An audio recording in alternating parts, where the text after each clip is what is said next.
Bonjour Julien Herpin. Bonjour Jean. Dans la presse ce matin, on parle des Restos du Cœur.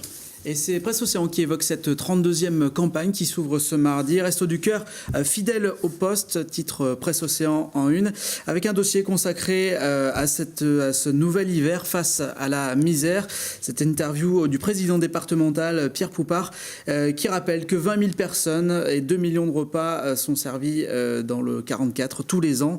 Un 33e centre va ouvrir, de distribution va ouvrir, ça sera dans le quartier d'Albi à partir du mois de janvier. Et puis un rappel, les Restos du Cœur, c'est également de l'emploi, puisque en Loire-Atlantique, 50 personnes sont employées en insertion au Jardin du Cœur, notamment pour faire de la logistique. Et c'est depuis un an une nouveauté à l'atelier conserverie, les Saveurs du Cœur. Ça se passe à Saint-Nazaire.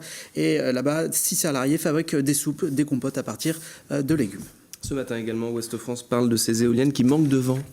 Qui manquent de vent et qui sont surtout gênés par les recours administratifs. Les recours plombent l'usine éolienne. Il s'agit de l'usine General Electric à Saint-Nazaire.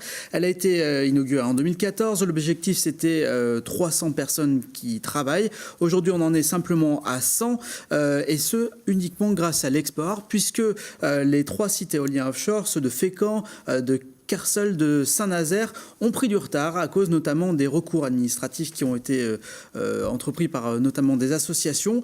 Et le problème, c'est que ce qui est dénoncé, c'est la lourdeur administrative. Les dirigeants de General Electric qui prennent un exemple. En Allemagne, il faut 1 an entre les premières signatures et le début de la production. En France, il faut attendre les recours. Et puis, une fois que tout ça est purgé, il faut 15 mois avant le début des travaux. Ce qui plombe évidemment cette usine de Saint-Nazaire notamment. Vent toujours, mais cette fois dans Presse Océan.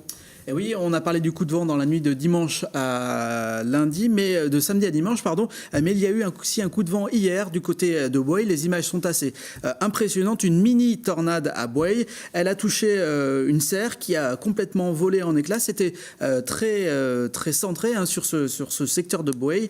Coup dur pour cette entreprise qui fabrique des semis de tomates qui devaient être plantées demain. Et puis coup de vent également du côté de Petit-Mars avec cet arbre qui a été cassé net et qui est tombé sur des fils électriques sur 2 maisons.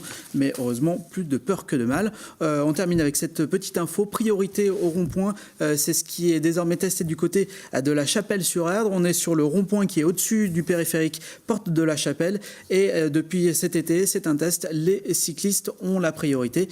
Ça sera testé pendant quelques mois. Merci Julien.